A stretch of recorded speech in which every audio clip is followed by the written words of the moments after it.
আওয়ামী লীগ নিষিদ্ধের দাবিতে একটা সমাবেশ করেছে এনসিপি। সেখানে তারা খানিকটা সরকারের বিরুদ্ধে কথা বলেছে এবং ডক্টর ইউনূসের সমালোচনা করেছেন। প্রশ্ন হতে পারে, আমার মাথায় প্রশ্ন এসছে, এটা কি ডক্টর ইউনূস আর এনসিপির একটা পাতানো খেলা কিনা? এত বেশি ব্যবসার লাইসেন্স কেন নিচ্ছেন পদে থেকে অন্তর্বর্তী সরকারের উপদেষ্টা ডক্টর মোহাম্মদ ইউনূস? সে গল্প বলবো আজকে শাহেদ আলম শোতে। তবে তার আগে আপনাদের একটা খুশির সংবাদ দেই, সেটি হলো আসসালামু আলাইকুম দর্শক শ্রোতা, আজকের ভিডিওটি দেখলে আপনারা সত্যি অবাক হয়ে যাবেন। সবগুলো বিষয় আজকে আপনাদেরকে প্রমাণ সহকারে দেখাবো, তাই এই ভিডিওটি আপনাদের জন্য অত্যন্ত গুরুত্বপূর্ণ। তো কথা আর বাড়াবো না, ভিডিওতে চলে যাব। তার আগে আপনাদের কাছে আমার ছোট্ট একটি রিকোয়েস্ট, আপনি যদি আমার চ্যানেলে নতুন দর্শক হয়ে থাকেন তাহলে অবশ্যই চ্যানেলটি সাবস্ক্রাইব করে পাশে থাকা বেল আইকনটি বাজিয়ে দিতে ভুলবেন না। আর যারা অলরেডি আমার চ্যানেলটি সাবস্ক্রাইব করেছেন তাদেরকে জানাই অসংখ্য ধন্যবাদ। তো দর্শক শ্রোতা, চলুন ভিডিওটি শুরু করা যাক। আজকে আপনাদেরকে পর্যায়ক্রমে দুটি ভিডিও ফুটেজ দেখাবো। চলুন শুরুতে একটি ভিডিও ফুটেজ দেখে আসি। আওয়ামী লীগ নিষিদ্ধের দাবিতে একটা সমাবেশ করেছে এনসিপি। সেখানে তারা খানিকটা সরকারের বিরুদ্ধে কথা বলেছে এবং ডক্টর ইউনূসের সমালোচনা করেছেন। প্রশ্ন হতে পারে, আমার মাথায় প্রশ্ন এসছে, এটা কি ডক্টর ইউনূস আর এনসিপির একটা পাতানো খেলা কিনা? কেন পাতানো খেলা বলছি সেটা আসবো। তার আগে যেটা অনুমান করছিলাম, এনসিপি আসলে এই আওয়ামী লীগের নিষিদ্ধ করার দাবিটাকে একটা পলিটিক্যাল এজেন্ডা বা পলিটিক্যাল ইস্যুতে পরিণত করবে, এটা বোঝা যাচ্ছিল। এবং তাদের রাজনীতির জায়গা থেকে এটা এক ধরনের সঠিক সিদ্ধান্ত। তারা দুটো ইস্যুকে সামনে আনছেন। একটা হচ্ছে সংস্কার, যেটার মাধ্যমে তারা, আমি ধারণা করি, শিক্ষিত সচেতন শহুরে আরবান মিডল ক্লাসকে কানেক্ট করতে পারবেন। কারণ সংস্কার শব্দটা জনগণ চায় সংস্কার, এই কথাটা আমি কখনোই মনে করি না। কারণ আমরা জনগণ বলতে আমার সোশ্যাল মিডিয়ার ইকোসিস্টেমে থাকা কিছু মানুষকে বুঝি, আপামর জনসাধারণ আমরা আসলে বুঝি না। এই শব্দটা কয়জন ঠিক মতো জানে, কি সংস্কারের আলাপ হচ্ছে, খুব অল্প মানুষ এটা। এবং আমরা যদি তাদেরকে জনগণ হিসাবে বিবেচনা না করি সেটা ভুল। তো তাহলে এটাও ইম্পর্টেন্ট, কারণ শহুরে শিক্ষিত মধ্যবিত্ত আমাদের অপিনিয়ন মেকিংয়ে খুব গুরুত্বপূর্ণ ভূমিকা পালন করে। আর আওয়ামী লীগ নিষিদ্ধকরণের দাবি একেবারে সবার মধ্যে কানেক্ট করার সমূহ সম্ভাবনা আছে। তারা দুটো নিয়ে কাজ করছেন এবং যেহেতু তাদের দলের সেই অর্থে কোনো পজিশনিং এখনো হয়নি, তারা মধ্যপন্থী বলছেন, বহুবার বলেছি। কি ধরনের মধ্যপন্থা, তাদের ইশতেহার কি, তারা কি করতে চান জনগণের জন্য, তাদের রাজনীতিটা কি, সেটা এখনো খুব স্পষ্ট করতে পারেননি। তাই এই ইন্টারিম সময়, মানে তারা এটা করবেন কোনো একদিন এবং আমি আশা করি খুব বেশি দেরি হবে না, তার মধ্যে তাদের এই ইন্টারিম সময় তো রাজনীতির ইস্যু লাগবে এবং তারা এই দুটো ইস্যু নিয়ে মাঠে নেমেছেন। এবং গতকাল তারা একটা সমাবেশ করেছেন। সেখানে হেডলাইনটা এরকম ছিল সমাবেশের, গণহত্যাকারী আওয়ামী লীগের বিচার ও রাজনৈতিক কার্যক্রম নিষিদ্ধের দাবিতে। এখানে জনাব নাহিদ ইসলাম বলেন, অবিলম্বে আওয়ামী লীগের নিবন্ধন বাতিল করতে হবে, নৌকা মার্কাকে বাংলাদেশ থেকে নিশ্চিহ্ন করে দিতে হবে, বিচার চলা পর্যন্ত আওয়ামী লীগের সাংগঠনিক এবং রাজনৈতিক কর্মকাণ্ড আইন করে নিষিদ্ধ ঘোষণা করতে হবে। নাহিদ ইসলাম বলেন, জুলাইয়ে শহীদ পরিবার ও আহতদের দায়িত্ব নেওয়ার কথা ছিল রাষ্ট্রের, সেটিও নিশ্চিত করতে পারেনি অন্তর্বর্তী সরকার। বিভিন্ন জায়গায় মামলা বাণিজ্য হচ্ছে, বিভিন্ন রাজনৈতিক দলের ইয়েতে আওয়ামী লীগ তৃণমূলে পুনর্বাসিত হচ্ছে, তিনি এগুলো বলছেন। এরপর তিনি বলছেন, যদি এই সরকার বিচার নিশ্চিত করতে ব্যর্থ হয় তবে আমরা বসে থাকবো না, জনতার আদালতে আওয়ামী লীগ ও ফ্যাসিবাদের বিচার নিশ্চিত করতে হবে। এবং তারা রীতিমতো বলছেন ফ্যাসিবাদ বিরোধী মঞ্চ তৈরি করতে বলছেন। তিনি আরো বলেন, পাড়ায় পাড়ায় মহল্লায় মহল্লায় জনতার আদালত তৈরি করতে হবে। একইভাবে এনসিপির গুরুত্বপূর্ণ নেতা জনাব আখতার হোসেন, সদস্য সচিব দ্বিতীয় নেতা, তিনি বলেন, 5 আগস্ট বাংলাদেশে জনগণ সিদ্ধান্ত নিয়েছে আওয়ামী লীগ নৌকা মার্কা বা মুজিববাদী আদর্শের নামে বাংলাদেশে কোনো রাজনীতি চলতে পারে না। যে আওয়ামী লীগ বাংলাদেশে সন্ত্রাস করেছে সে আওয়ামী লীগের নাম নিবন্ধনের খাতা থেকে কেটে সন্ত্রাসীদের খাতায় উল্লেখ করতে হবে। এর মধ্যে আরেকটা ইন্টারেস্টিং কথা আছে, আমি এই জায়গাটা একটু পড়ি। প্রধান উপদেষ্টা, আইন উপদেষ্টা সহ অন্তর্বর্তী সরকারের উপদেষ্টা পরিষদের সবাইকে আওয়ামী লীগ নিষিদ্ধের বিষয়ে সুস্পষ্ট বক্তব্য দেওয়ার আহ্বান জানিয়েছেন যুগ্ম আহ্বায়ক আরিফুল ইসলাম আদিব। এবং এখানে একটা জায়গায় এসে এই সমাবেশ থেকে জায়গাটা পড়ি। এই সমাবেশ থেকে অন্তর্বর্তী সরকারের প্রধান উপদেষ্টা ইউনূসের উদ্দেশ্যে এনসিপির মুখ্য সংগঠক হাসনাত আব্দুল্লাহ বলেন, আমরা আপনার কাছে কোনো অনুরোধ করছি না, কোনো দাবি করছি না, আমরা আমাদের সিদ্ধান্ত জানিয়ে দিচ্ছি, আওয়ামী লীগকে নিষিদ্ধ করতে হবে, এর মধ্যে কোনো যদি কিন্তু নেই, এরকম অথবা নেই, এরকম বলেছেন। এবং হান্নান মাসুদ আবারও বলছেন, এটাও ডক্টর ইউনূসকে উদ্দেশ্য করে আওয়ামী লীগ বাংলাদেশে রাজনীতি করবে কিনা সেই সিদ্ধান্ত আপনি বা কোনো রাজনৈতিক দলও নেবে না।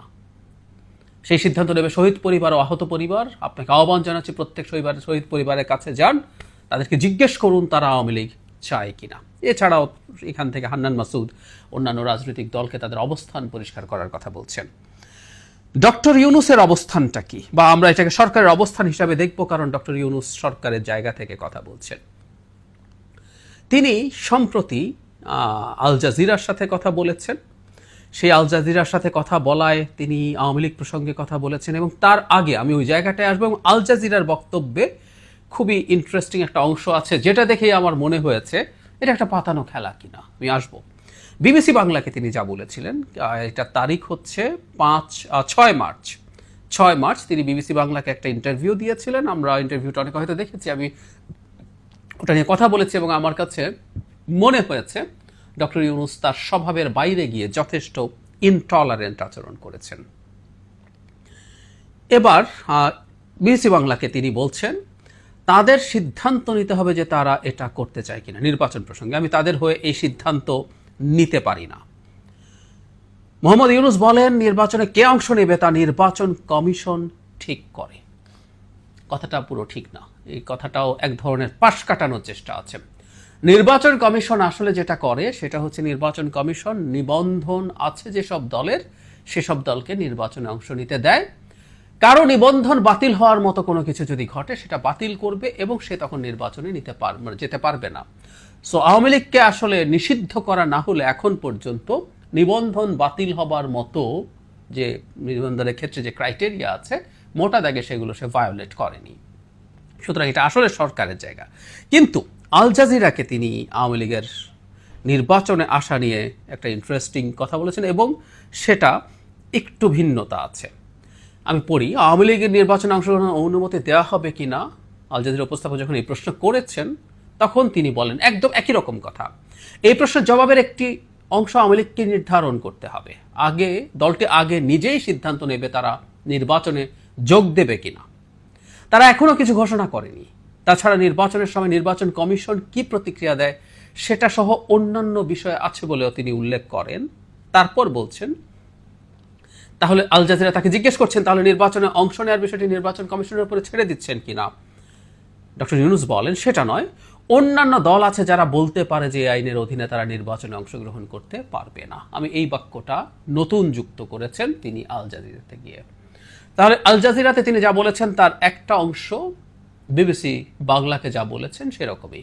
আওয়ামী লীগ নিজে সিদ্ধান্ত নিতে হবে, এবং কেউ নির্বাচনে পার্টিসিপেট করতে পারবে কি পারবে না সেটা নির্বাচন কমিশন ঠিক করে। মানে ডক্টর ইউনূসের মতো মানুষের এই তথ্যটা একটা হাফ ট্রুথ আমরা এভাবে বলতে পারি, একেবারেই উচিত হয়নি এই তথ্যটা এভাবে দেয়া। কারণ হচ্ছে আওয়ামী লীগকে যদি নিষিদ্ধ করতে হয় সেই প্রসেসটা সরকারকে, মানে নির্বাচনে অংশগ্রহণ করার ক্ষেত্রে তো আসলে নিষিদ্ধ করলেই সেটা বন্ধ হয়ে যাবে, এবং সেই প্রসেসটা সরকারকে চালু করতে হবে। আর নিবন্ধনের কথা আমি আবারও বলছি, নির্বাচন কমিশন তার কাছে আওয়ামী লীগ একটা দলে নিবন্ধিত থাকার যা যা শর্ত আছে সেগুলো ফুলফিল যদি করে সেগুলো তার নিবন্ধন থাকবে। দল হিসাবে নিষিদ্ধ হলে নিবন্ধন বাতিল হবে। কিন্তু যে কথাটা তিনি বলছেন, আমি জায়গাটা আবারও পড়ি, অন্যান্য দল আছে যারা বলতে পারে যে এই আইনের অধীনে তারা নির্বাচনে অংশগ্রহণ করতে পারবে না। ফলে তিনি কোনো দলের জন্য একটা অপশন খোলা রাখছেন, অন্যান্য এটা এক বা একাধিক দলের জন্য তিনি অপশন খোলা রাখছেন। তারা যদি অনেক বেশি করে চায় তাহলে এটা ভাবা যেতে পারে, ব্যাপারটা এই রকম। তাহলে আমরা খেয়াল করি BBC Bangla, Al Jazeera, not only that, international crisis গ্রুপের সাথে একটা বৈঠকে ডক্টর ইউনূস স্পষ্টভাবে বলে দিয়েছেন তারা আওয়ামী লীগকে নিষিদ্ধ করতে যাচ্ছেন না। মানে একটু খেয়াল করে জিনিসগুলো একটু মেলানো দরকার। বিবিসি বাংলা এবং আল জাজিরাতে নির্বাচনে পার্টিসিপেট করা নিয়ে আলাপ এসছে, নির্বাচনে পার্টিসিপেট করা নিয়ে। কিন্তু ইন্টারন্যাশনাল ক্রাইসিস গ্রুপকে ডক্টর ইউনূস স্পষ্টভাবে নিষিদ্ধ করার কথা বলেছিলেন যে নিষিদ্ধ করছেন না। এবং এখানে এনসিপির লোকজনেরও বক্তব্যে ডক্টর ইউনূসকে ইঙ্গিত করে বক্তব্য আছে যে তিনি যেটা করছেন সেটা সঠিক করছেন না, এটা খুব স্পষ্টভাবেই তারা ইঙ্গিত করেছে। এখন প্রশ্ন হচ্ছে কি দাঁড়ালো তাহলে? আমি আগে যেটা বলেছি সেটা হলো আমি এই জায়গাটা একটু পড়ি, জায়গাটা মিস করেছিলাম। এনসিপির যে সমাবেশ ছিল সেখানে প্রধান উপদেষ্টার উদ্দেশ্যে এনসিপির যুগ্ম আহ্বায়ক সরওয়াত তুষার বলেন, বাংলাদেশের ছাত্র জনতা আপনাকে ক্ষমতায় বসিয়েছে, আপনি কিন্তু এটা বলতে পারেন না যে আওয়ামী লীগ ঠিক করবে আওয়ামী লীগের কি পরিণতি হবে। এটা আওয়ামী লীগ ঠিক করবে না, বাংলাদেশের ছাত্র জনতা ও ফ্যাসিবাদ বিরোধী রাজনৈতিক দল ঠিক করবে আওয়ামী লীগের পরিণতি কি হবে। সেই রায় 5 আগস্ট আমরা দিয়ে দিয়েছি। এটা হলো খুব সিগনিফিক্যান্ট, একদম স্পষ্টভাবে ডক্টর ইউনূসের যে বক্তব্য সেটার বিরুদ্ধে দাঁড়ানোর মতো মনে হচ্ছে। এখন এনসিপিকে আমরা অনেকেই এই সরকারের একটা এক্সটেনশন মনে করি, এবং এটা মনে করার মতো যথেষ্ট যুক্তি কারণ আমাদের সামনে আছে, বহু ঘটনা আছে। এখন তারাই আবার ডক্টর ইউনূসের সাথে এই একটা ব্যাপারে এক ধরনের কনফ্লিক্টের মতো মনে হচ্ছে। একটা দল তার গা থেকে কিংস পার্টি, আমরা পছন্দ করি বা না করি এরকম একটা তকমা তাদের গায়ে লাগতে যাচ্ছিল, সেটা তারা ঝেড়ে ফেলতে চাইছেন, এবং ঝেড়ে ফেলতে যখন চাইছেন তখন সরকারের সমালোচনা করতে হবে। কিন্তু ডক্টর ইউনূস কোনো একটা জায়গায় এই জায়গা থেকে সরে আসতে পারেন এরকম একটা ইঙ্গিতও রেখে দিলেন। তার মানে এনসিপি যদি যথেষ্ট ট্র্যাকশন তৈরি করতে পারে মাঠে, তারা যদি যথেষ্ট মানুষকে কানেক্ট করতে পারে, এটা যদি একটা গুরুত্বপূর্ণ সামাজিক এবং রাজনৈতিক দাবিতে পরিণত করতে পারে, তাহলে সরকার হয়তো যেতে পারে। যদিও আমি মনে করি এটা কঠিন সরকারের জন্য, কারণ সরকারের উপরে তীব্র আন্তর্জাতিক চাপ আছে আওয়ামী লীগকে নিষিদ্ধ না করার ব্যাপারে। সারা পৃথিবীকে ডিফাই করে আসলে এরকম সিদ্ধান্ত নেওয়া সোজা না। কেউ কেউ বলেন আমরা সারা পৃথিবীকে তো জিজ্ঞেস করি নাই শেখ হাসিনাকে ফেলে দেওয়ার সময়।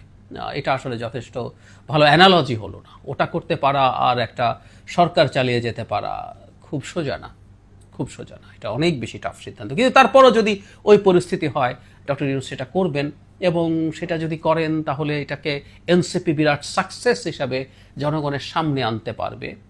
এবং আমি আবারও আপনাদের স্মরণ করিয়ে দেব, ফিনান্সিয়াল টাইমসকে ইন্টারভিউতে ডক্টর ইউনূস এমন বক্তব্য দিয়েছিলেন যাতে স্টুডেন্টদের এই দলের প্রতি তার বায়াস আছে, তার শুভকামনা আছে এরকম না, বায়াস আছে, সেটা তিনি ইঙ্গিত করেছেন। এবং অপরাপর দলকে তিনি, অন্যান্য যেসব রাজনৈতিক দল ক্রিয়াশীল আছে মাঠে, তাদেরকে বেশ আওয়ামী লীগের কাতারে প্রায় নামিয়ে এনে সমালোচনা করেছেন ওই বক্তব্যে।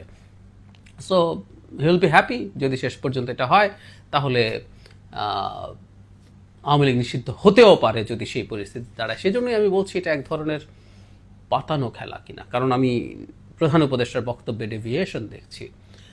তিনি এখন দলগুলো কি বলছে সেটা নিয়ে করতে বলছে। আমরা খুব ভালো মতো জানি বিএনপি সোফার জনগণের হাতে এটা ছেড়ে দিয়েছে, তার স্পষ্ট দাবি সে জানায় নাই। এবং আজকে এনসিপিও পলিটিক্যালি একটা ইন্টারেস্টিং মুভ দিয়েছে, আমি ইন্টারেস্টিং মুভি বলবো। তারা সরাসরি মতামত জানতে চাইছে জামায়াত এবং বিএনপি সহ অন্যান্য দলের, কারণ জনগণের সামনে আসলে আওয়ামী লীগ নিষিদ্ধ করা ঠিক কি ভুল খুবই আলোচনা হতে পারে, এবং যথেষ্ট যুক্তি আছে আওয়ামী লীগকে যেভাবে নিষিদ্ধ করতে চেষ্টা করা হচ্ছে বা চাওয়া হচ্ছে সেটা সঠিক হবে না এটা বলা, কিন্তু এই কথা বলে ফেলাও আসলে খুবই খুবই কঠিন ব্যাপার হয়ে দাঁড়াবে। সো তাদের জায়গা থেকে এটা খুবই ইন্টারেস্টিং একটা মুভ হলো। যাই হোক, বটম লাইন হচ্ছে আমি মনে করি এই যে প্রধান উপদেষ্টা যা বলেছেন, তার বিরুদ্ধে এনসিপি যা বলেছে, আবার পথ খোলা রাখা হচ্ছে, এগুলো সবগুলো মেবি এক ধরনের পাতানো খেলা।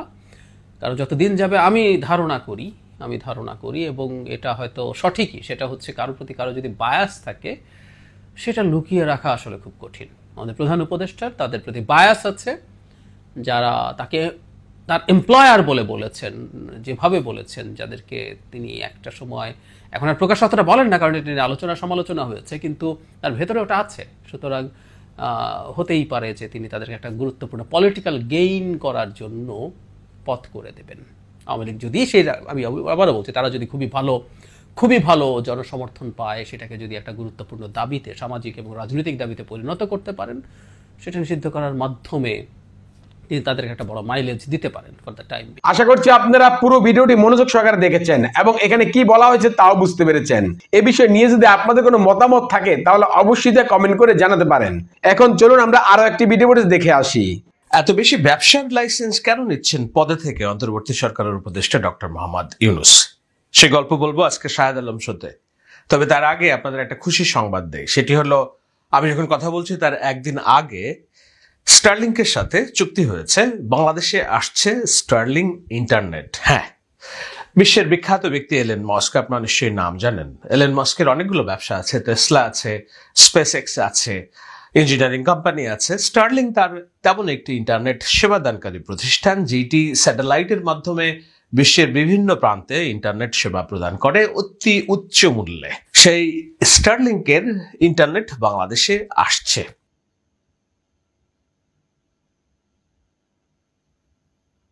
ফেব্রুয়ারি 2025 ইউনুস এবং এলন মাস্কের সাথে স্টারলিংকের ইন্টারনেট নিয়ে ব্যবসা শুরুর আলোচনাকে একটি জাতীয় অর্জন হিসেবে প্রচার এবং প্রকাশ হিসেবে দেখানো হচ্ছে আমাদের প্রতিদিনের নানান রকম সংবাদ এবং নানান রকম উপস্থাপনায়। প্রথম আলোর প্রকাশিত প্রতিবেদনে বলা হয়েছে, যেই তারিখে 13 ফেব্রুয়ারি তারিখে যখন এলন মাস্ক এবং ডক্টর মোহাম্মদ ইউনুসের মধ্যে কথোপকথন হয়, তখন ওই কথোপকথনেই পরিষ্কার হয় যে বাংলাদেশে যে স্টারলিংকের ইন্টারনেট আসছে সেইটার মালিকানা, এইটার ব্যবসায়িক মালিকানা বাংলাদেশের টেলিকম রেগুলেটরি কমিশন বা বিটিআরসি অথবা বিটিসিএল, বাংলাদেশ সরকারি মালিকানায় যে টেলিকম কোম্পানি যারা বাংলাদেশে টেলিটক মোবাইল ব্যবহারের সুযোগ সুবিধা নিশ্চিত করে, এরকম কোনো কোম্পানির মালিকানায় আসছে না স্টারলিংক। অথবা বাংলাদেশের এইটা টেলিযোগাযোগ মন্ত্রণালয়েরও কোনো বিষয় নয়। এইটা হবে ডক্টর ইউনুসের গ্রামীণ ব্যাংক এবং গ্রামীণ ফোনের একটি সম্প্রসারণ। বিশেষ হচ্ছে না আপনাদের প্রথম আলোতে প্রকাশিত ওই প্রতিবেদনে বলা হয়, এলন মাস্কের সাথে কথোপকথনে অধ্যাপক ইউনুস বলেন, স্টারলিংক হবে গ্রামীণ ব্যাংক এবং গ্রামীণ ফোনের একটি সম্প্রসারণ, যা গ্রামের নারী ও যুবকদের বিশ্বের সঙ্গে সংযুক্ত করার পথপ্রদর্শক হতে পারে। তো আপনারা নিশ্চয়ই বুঝে গিয়েছেন যে স্টারলিংকের যে ব্যবসা বাণিজ্য বাংলাদেশে হবে সেটি গ্রামীণ ব্যাংকের আরেকটা ব্যবসা, গ্রামীণ ফোনেরই আরেকটা ব্যবসা। এই স্টারলিংকের সাথে বাংলাদেশের সরকারের বিটিআরসি টেলিকমিউনিকেশন মন্ত্রণালয়ের কোনো যোগসূত্র নেই। তো এই ধরনের একটি গ্রামীণ প্রকল্পকে কেন্দ্র করে, যদিও এটি একটি সুবিধা, স্টারলিংক যদি বাংলাদেশে আসে, যদি কখনো স্বৈরাচারী সরকার, ফ্যাসিবাদী সরকার কিংবা নিপীড়ক সরকার ভবিষ্যতে আসে এবং তারা যদি ইন্টারনেট বন্ধ করতে চায়, তাহলে স্টারলিংক একটা সুবিধা হতে পারে। কিন্তু এটার অসুবিধাও নানান জায়গায় হতে পারে, যেমন চট্টগ্রাম, অন্যান্য অঞ্চলে বিদ্রোহী গোষ্ঠী এবং যারা অন্যান্যভাবে সুবিধা নিতে চায় ইন্টারনেটের সুবিধার বাইরে, তারাও সুবিধা নিতে পারে। কিন্তু ডক্টর মোহাম্মদ ইউনুস বলছেন এটি গ্রামীণ মানুষের সাথে যোগাযোগ বৃদ্ধির একটি মাধ্যম হবে। আমরা এরই মধ্যে জানি বাংলাদেশের অন্তত 90 থেকে 95% এলাকা গ্রামীণ টেলিকমের আওতার মধ্যে, অর্থাৎ সেখানে ইন্টারনেট আছে, প্রকাশ্য ইন্টারনেট আছে। তবুও স্টারলিংক নিশ্চয়ই বাংলাদেশে আসছে, এটি একটি খুশির সংবাদ এবং সেই খুশির সংবাদে এটি ডাবল খুশির সংবাদ ডক্টর ইউনুসের জন্য যে এই চুক্তিটা হচ্ছে গ্রামীণ ব্যাংক এবং গ্রামীণ টেলিকমের একটি সম্প্রসারিত অংশ হিসেবে।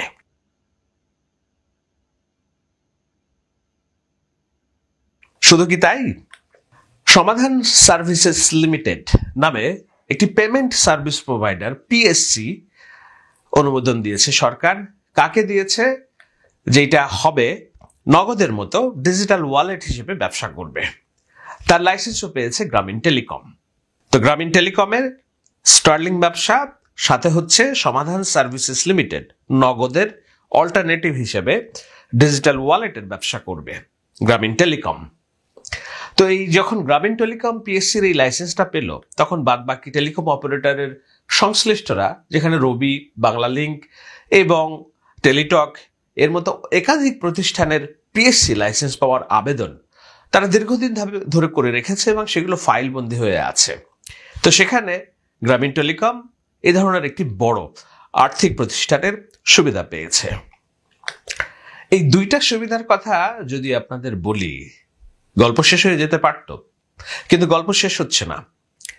ডক্টর ইউনুস গত 8 মাসে এই দুটি সহ আরো অন্তত 5টি, মোট 7টি বড় বড় ব্যবসায়িক সুবিধা নিজের নামে করে নিয়েছেন। সেগুলোর কথা বলছি, তবে তার আগে আপনাদের ডক্টর ইউনুসের বেশ কয়েকটি ব্যবসার কথা নিশ্চয়ই আপনাদের স্মরণ করিয়ে দেই। তার একটি হলো গ্রামীণ ব্যাংক, তো অবশ্যই আছে, যার কথা আমি বলবো। তবে গ্রামীণ ব্যাংকের সাথে ডক্টর ইউনুসের গ্রামীণ টেলিকম, যেটি এই দুটি ব্যবসা পেয়েছে, স্টারলিংক এবং পিএসসি লাইসেন্স, গ্রামীণ কল্যাণ, গ্রামীণ ফান্ড, গ্রামীণ মৎস্য ফাউন্ডেশন, গ্রামীণ উদ্যোগ, গ্রামীণ সামগ্রী এবং গ্রামীণ শক্তি শক্তি দই আপনাদের কথা মনে আছে নিশ্চয়ই। গ্রামীণ সামগ্রীর বলতে গ্রামীণ চেকের যে ব্যবসা আছে নিশ্চয়ই আপনার মনে আছে। তো এগুলো ডক্টর ইউনূসের ব্যবসা, এগুলো তিনি নাম দিয়েছিলেন সামাজিক ব্যবসা, অর্থাৎ এই ব্যবসার প্রফিটের একটা অংশ সমাজের কল্যাণে ব্যয় হবে। ফেয়ার এনাফ, এটার মধ্যে দোষের কিছু নেই। সামাজিক ব্যবসার ধারণা ডক্টর ইউনূস গ্রামীণ ব্যাংকের মতো বিশ্বব্যাপী প্রচার করানোর চেষ্টা করছেন, এখনো করে যাচ্ছেন। তার সেই সব অংশ হিসেবে তার এই প্রতিষ্ঠানগুলো চলছে এবং মিরপুরের একাধিক বহুতল ভবন আছে গ্রামীণ ব্যাংকের মালিকানায়, ডক্টর ইউনূসের মালিকানায়।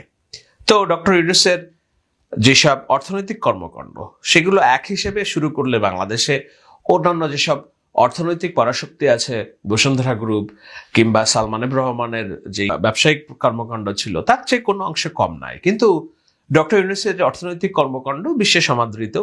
গ্রামীণ ব্যাংক তার কাজের কারণে নোবেল পেয়েছে শান্তিতে, যেটি বাংলাদেশের একটি রাষ্ট্রীয় অর্জন। তো সেই সব রাষ্ট্রীয় অর্জন এবং গৌরব নিয়ে তো আমরা সবাই গৌরব করি, কিন্তু প্রশ্ন আসছে সবচেয়ে বড় গৌরবের যে বিষয় ডক্টর ইউনূসের জীবনে, সেটি হলো বাংলাদেশ নামক রাষ্ট্রের প্রায় 18 থেকে 20 কোটি মানুষের ভাগ্য পরিবর্তনের জন্য বিশেষ এক ইতিহাসের সন্ধিক্ষণে জুলাই যে গণ অভ্যুত্থান, সেই গণ অভ্যুত্থানের পরে যে রাষ্ট্র ব্যবস্থা, সরকার কিভাবে পরিচালিত হবে তার দায়িত্ব হিসেবে তিনি অন্তর্বর্তী সরকারের প্রধান হিসেবে দায়িত্ব পালন করছেন। এটি তার জীবনের সবচেয়ে বড় অর্জন। কিন্তু সেই দায়িত্ব পালন করতে যে নিজে দায়িত্ব পালন থাকা অবস্থায় ডক্টর ইউনূস আর্থিক সুবিধা নিচ্ছেন আরো অনেক বেশি। উল্লেখিত দুটি গল্প ছাড়াও গত 8 মাসে ডক্টর ইউনূস স্টারলিংক এবং সমাধান সার্ভিসেসের মতো আরো প্রায় 4টি বিশাল এবং এককেন্দ্রিক ব্যবসার লাইসেন্স নিয়েছেন। যেমন প্রথম হলো গ্রামীণ বিশ্ববিদ্যালয়ের অনুমোদন। 18 মার্চ 2025 সালে এটার অনুমোদন হয়। এই বিশ্ববিদ্যালয়ের বোর্ড অব ট্রাস্টিজের সদস্য হিসেবে আছেন মোহাম্মদ ইউনূসের ছোট ভাই মোহাম্মদ ইব্রাহিম এবং প্রধান উপদেষ্টার কার্যালয়ের এসডিজি বিষয়ক প্রধান সমন্বয়কারী লামিয়া মোর্শেদ। বাংলাদেশে মোট বিশ্ববিদ্যালয়ের সংখ্যা 137টির মতো, এর মধ্যে 37টি সরকারি বিশ্ববিদ্যালয় আর 90টিরও বেশি বেসরকারি বিশ্ববিদ্যালয় রয়েছে, 2টি আন্তর্জাতিক বিশ্ববিদ্যালয় রয়েছে। তো এত সব বেসরকারি বিশ্ববিদ্যালয় থেকে বছরের পর বছর পয়সার বিনিময়ে যে সার্টিফিকেট বের হচ্ছে, হাজার হাজার লক্ষ লক্ষ তরুণ বেকার জীবনযাপন করছে। গ্রামীণ বিশ্ববিদ্যালয় নিশ্চয়ই একটা নতুনত্ব এনে দিবে। সেই পরিকল্পনাতেই ডক্টর মোহাম্মদ ইউনূস একটি বিশ্ববিদ্যালয়ের অনুমোদন নিয়েছেন। দোষের কিছু নেই নিশ্চয়ই। আমি কেবল মনে করিয়ে দিচ্ছি কি কি অর্থনৈতিক সুবিধা এবং ব্যবসার লাইসেন্স ডক্টর ইউনূস গত 8 মাসে নিয়েছেন। দ্বিতীয় হিসেবে তিনি আরো একটি লাইসেন্স নিয়েছেন, সেটি হলো গ্রামীণ এমপ্লয়মেন্ট সার্ভিস বা জনশক্তি রপ্তানির লাইসেন্স। আপনারা আদম ব্যবসার নাম শুনেছেন নিশ্চয়ই। জনশক্তি নিশ্চয়ই বাংলাদেশের একটি বড় খাত। এই খাত না থাকলে বাংলাদেশের লক্ষ কোটি যুবক দেশের বাইরে যেয়ে পরিবারকে উন্নত জীবনযাপনের সুযোগ করে দেওয়ার সুযোগ পেত না। তো সেই এমপ্লয়মেন্ট সার্ভিস বা জনশক্তি রপ্তানির লাইসেন্স বর্তমান সরকারের আমলে গত 8 মাসে একটাই লাইসেন্স দেওয়া হয়েছে। এই একটা লাইসেন্সই পেয়েছে একজন, সেটা হলো গ্রামীণ এমপ্লয়মেন্ট সার্ভিস। দোষের কিছু নেই নিশ্চয়ই, তাই তো?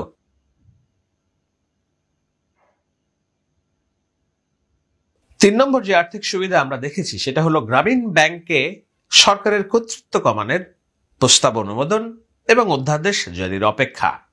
কি সেটা? সেটা হলো গ্রামীণ ব্যাংক বাংলাদেশের যেই দরিদ্র মানুষকে ঋণ দেওয়ার, গ্রামের মানুষকে ঋণ দেওয়ার যে ব্যাংক, সেই ব্যাংকের যে মালিকানা, হাসিনার আমলে অনেক রকম জুলুম হয়েছে ব্যাংকটির উপরে, ডক্টর মোহাম্মদ ইউনূসের মালিকানার উপরে। বলা হচ্ছিল ডক্টর ইউনূস কখনো চেয়ার থেকে সরে যান না। তো তার বয়স হলেও বাংলাদেশের অন্যান্য ব্যাংকের যেহেতু নির্দিষ্ট বয়সসীমা আছে, এমডি ম্যানেজিং ডিরেক্টর পদে, সেই বয়সসীমা অনুযায়ী ডক্টর ইউনূসও গ্রামীণ ব্যাংকের এমডি থাকতে পারেন না। সেজন্য সরকারের মনোনীত একজন এমডি, সরকারের মালিকানা এখানে ছিল 25%। সেই 25% থেকে মালিকানা কমিয়ে এখন সরকারের মালিকানা করা হয়েছে 10%। তো সরকারের মালিকানা যখন কোনো ব্যাংকে কমে, তখন সেই মালিকানা যায় ব্যাংকের প্রতিষ্ঠাতা এবং পরিচালকদের হাতে, পকেটে। সেটাই হয়েছে। গ্রামীণ ব্যাংকের মালিকানা আগে ছিল সরকারের 25%, সেটা কমিয়ে 10% আনা হয়েছে। এই 10% আনানোর ফলে গ্রামীণ ব্যাংকের কর্তৃত্ব, ম্যানেজিং ডিরেক্টর কে হবে না হবে এবং অন্যান্য বিষয়ে সিদ্ধান্ত গ্রহণের ক্ষমতা সরকারের নেই। এটি বাংলাদেশ ব্যাংকের অধ্যাদেশ অনুযায়ী পরিচালিত হবে। এইটার নিয়ন্ত্রণ থাকবে বাংলাদেশ ব্যাংকের হাতে। সৈয়দা রিজওয়ানা হাসান, পরিবেশ উপদেষ্টা, গত 18 এপ্রিল, বেশ কয়েকদিন আগে সংবাদ সম্মেলনে জানিয়েছিলেন আগে গ্রামীণ ব্যাংক একটা মূল্যবোধ নিয়ে কাজ করত, যারা গ্রামীণ ব্যাংকের উপকারভোগী তাদের এই ব্যাংক পরিচালনায় ভূমিকা ছিল। কিন্তু বিগত সরকারের সময় অর্থাৎ হাসিনা সরকারের আমলে বর্তমান প্রধান উপদেষ্টা অধ্যাপক মোহাম্মদ ইউনূসকে রাজনৈতিকভাবে টার্গেট করা হয়েছিল এবং গ্রামীণ ব্যাংকের মালিকানায় তার সেই দর্শন এবং ক্ষমতা থেকে সরিয়ে অনেকখানি সরকারের নিয়ন্ত্রণে আসা হয়, যার প্রেক্ষিতে এই অধ্যাদেশ জারি করেছে ইউনূসের সরকার। যে অধ্যাদেশ অনুযায়ী গ্রামীণ ব্যাংক তার আগের অবস্থায় ফিরে যাবে, মালিকানা ডক্টর ইউনূসের এবং তার লোকজনের বেশি থাকবে, সরকারের কর্তৃত্ব একদম কমে যাবে। দোষের কিছু নেই নিশ্চয়ই, তাই না?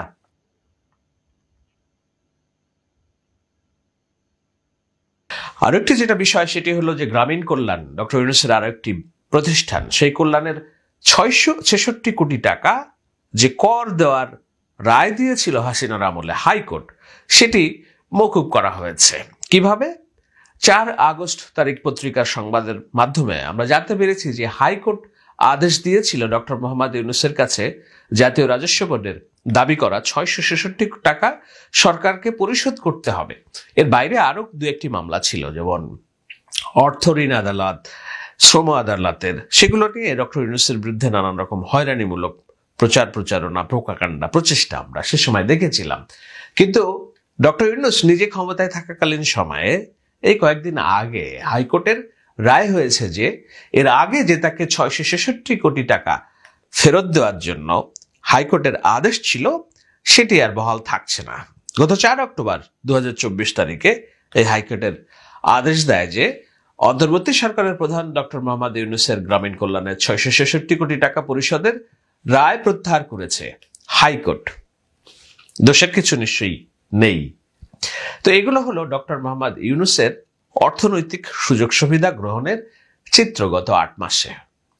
এর বাইরে আরো বেশ কিছু অভিযোগ আছে যেগুলো নানানভাবে আলোচনা এসেছে। আমি হয়তো আলাদা করে এটি আলোচনা করব না, কিন্তু একটু মনে করিয়ে দেই, যেমন ডক্টর ইউনূসের ঘনিষ্ঠজনরা পেয়েছেন সরকারের গুরুত্বপূর্ণ পদ, যেমন সরকারের স্বাস্থ্য ও পরিবার কল্যাণ উপদেষ্টা করা হয়েছে গ্রামীণ ব্যাংকের সাবেক পরিচালক নূরজাহান বেগমকে। এই নূরজাহান বেগম তার কর্মদক্ষতা, তার কর্মপরিচালনা নিয়ে অসন্তোষ চারিদিকে স্বাস্থ্য মন্ত্রণালয়ে, কিন্তু এটি নিয়ে কোনো কথা বলা যাবে না, এটি নিয়ে কোনো কাজ করা যাবে না, কেননা এটি গ্রামীণ ব্যাংকের একজন ঘনিষ্ঠ কর্মচারী নিয়োগ পেয়েছেন স্বাস্থ্য উপদেষ্টা হিসেবে। কোন হিসেবে, কোন বিবেচনায়, কোন তার কর্মপরিধিতে, কোন দক্ষতায়, সেটি নিয়ে নিশ্চয়ই প্রশ্ন করা যাবে না। ইউনূস সেন্টারের নির্বাহী পরিচালক লামিয়া মোর্শেদকে প্রধান উপদেষ্টার কার্যালয়ের সিনিয়র সচিব পদমর্যাদায় এসডিজি বিষয়ক প্রধান সমন্বয়কারী হিসেবে নিযুক্ত করেছেন ডক্টর ইউনূস। পুরাতন খবর, আপনারা নিশ্চয়ই জানেন সেটা। এর বাইরে নিজের ছোট ভাই মোহাম্মদ ইব্রাহিমের ছেলে অপূর্ব জাহাঙ্গীরকে গত বছরের 13 আগস্ট উপপ্রেস সচিব হিসেবে নিয়োগ দেন মোহাম্মদ ইউনূস। গণমাধ্যমের সংশ্লিষ্ট কাজে তার কোনো অভিজ্ঞতা নেই এমন অভিযোগ আছে। অপূর্ব খুব ভালো ছেলে, আমি জানি, আমার ব্যক্তিগত বন্ধু, তার সাথে আমার যোগাযোগ হয়েছে। কিন্তু ডক্টর ইউনূসের যখন এই আত্মীয়করণ, নেপোটিজমের অভিযোগ আসে, তখন নিশ্চয়ই তার এই নিয়োগ সম্পর্কে না বলেও কথা বলছেন না তার যারা সমালোচক। আমি কেবল সেটাই মনে করিয়ে দিলাম। তো এই আলোচনার প্রেক্ষিতে এখন সারমর্ম টানার সময় যে ডক্টর ইউনূস রাষ্ট্রীয় পদের থেকে কেন এইসব অর্থনৈতিক সুবিধা নিচ্ছেন অথবা এত ব্যবসা সম্প্রসারণ করছেন। কনফ্লিক্ট অফ ইন্টারেস্ট বলে একটা কথা আছে।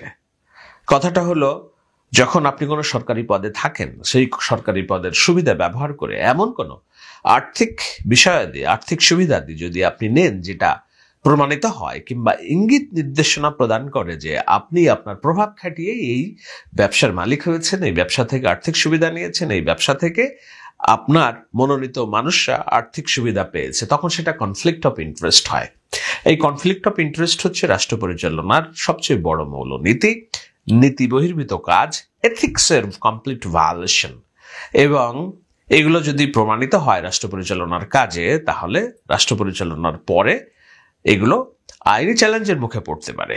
তো ডক্টর মোহাম্মদ ইউনূসের স্টারলিংক ব্যবসায়, গ্রামীণ টেলিকম, গ্রামীণ ব্যাংকের সম্প্রসারিত উদ্যোগ, মোহাম্মদ ইউনূসের সমাধান services limited, PSC payment gateway, গ্রামীণ টেলিকমের ব্যবসা, গ্রামীণ ইউনিভার্সিটি, গ্রামীণ এমপ্লয়মেন্ট সার্ভিসেস জনশক্তি রপ্তানির লাইসেন্স, গ্রামীণ কল্যাণে 666 কোটি টাকা রায় মাফ, এবং গ্রামীণ ব্যাংকের মালিকানা এবং কর্তৃত্বে মোহাম্মদ ইউনূসের কর্তৃত্ব প্রতিষ্ঠার সরকারি অধ্যাদেশ, এগুলো কি কনফ্লিক্ট অফ ইন্টারেস্টের সাথে যায় কিনা ডক্টর মোহাম্মদ ইউনূস এবং তার যারা বোদ্ধা আছেন, পরামর্শক আছেন? এটি একটি সরল প্রশ্ন। এগুলো নিয়ে নিশ্চয়ই ভবিষ্যতে অনেক আলোচনা হবে, এগুলো নিয়ে নিশ্চয়ই অনেক স্ক্রুটিনাইজেশন হবে। আমি কেবল আজকের আলোচনায় ডক্টর মোহাম্মদ ইউনূস রাষ্ট্রীয় পদে থেকে কেন এসব সুবিধা নিচ্ছেন সেসব নিয়ে একটু আপনাদেরকে ধারণা দেওয়ার চেষ্টা করলাম। আপনারা নিজের বিচার, বিবেক, বুদ্ধি, বোধ কাজে লাগিয়ে নিশ্চয়ই এটার উত্তর দিবেন। আমি একটু আত্মপক্ষ সমর্থন করে আলোচনাটা শেষ করব। সেটা হলো, ডক্টর মোহাম্মদ ইউনূস একজন দারুণ স্বপ্নবাজ মানুষ, উদ্যোগী মানুষ। তার উদ্যোগ এবং স্বপ্নের কারণে বাংলাদেশে, বিশ্বের পরিমণ্ডলে বাংলাদেশ অনেক আলোচিত। অনেকভাবে তার নিজের অর্জন জাতীয় অর্জন হিসেবে প্রতিষ্ঠিত হয়েছে। যদিও আমি জানি না গ্রামীণ ব্যাংকের কারণে কোনো একক নারী তার ভাগ্য পরিবর্তন করতে পেরেছেন কিনা, কিন্তু গ্রামীণ ব্যাংকের যে অর্জন, নোবেল শান্তি পুরস্কার আমাদের জাতীয় অর্জন। তো সেভাবে ডক্টর ইউনূস আমাদের জাতীয় অর্জনের প্রতীক, নিঃসন্দেহে কোনো সন্দেহ নেই। সেই অর্জনের প্রতীক যখন দেশ পরিচালনা করছেন, তার কাছ থেকে সর্বোচ্চ নীতি নৈতিকতা এবং এই সব ব্যবসা প্রতিষ্ঠান যে সরকার পরিবর্তন হলে একটা নির্বাচিত সরকার আসলে তিনি পাবেন না এমন কোনো কথা নয়। তার যদি পেছনের অর্জন ভালো থাকে, পরবর্তী সরকার খুশি হয়ে নিশ্চয়ই তাকে তার চা পাওয়া সবকিছুই দিবে। কিন্তু সেটার পর্যন্ত অপেক্ষা না করে নিজে যখন দায়িত্বে আছেন, তখন তার নামে বেনামে তার কোম্পানির যেসব সম্প্রসারিত ব্যবসা বাণিজ্য, সেগুলো তার রাষ্ট্রীয় ভাবমূর্তি, রাষ্ট্র পরিচালনার নীতি নৈতিকতা, এথিক্স, এগুলোকে প্রশ্ন তুলবে কিনা সেই প্রশ্ন রেখে গেলাম। এবং এর সাথে একটা প্রশ্ন মাথায় আসে যে ডক্টর ইউনূস ক্ষমতায় থেকে নিজের আখের গোছাচ্ছেন কিনা। শেখ হাসিনার আমলে আমরা একটা প্রবাদ শুনতাম, খুলে দে মা সব লুটে পুটে খাই। ডক্টর মোহাম্মদ ইউনূস কি সেই প্রবাদের বাইরের কোনো প্রত্যয় ব্যতয় মানসিকতা নিয়ে রাষ্ট্র পরিচালনা করছেন কিনা, প্রশ্ন উঠবে কিনা। আশা করছি আপনারা এই ভিডিওটিও মনোযোগ সহকারে দেখেছেন এবং এখানে কি বলা হয়েছে তাও বুঝতে পেরেছেন। এই বিষয় নিয়ে যদি আপনাদের কোনো মতামত থাকে তাহলে অবশ্যই তা কমেন্ট করে জানাতে পারেন। ভিডিওটি এ পর্যন্তই, দেখা হচ্ছে পরবর্তী ভিডিওতে। সে পর্যন্ত সবাই ভালো থাকবেন, সুস্থ থাকবেন। আল্লাহ হাফেজ।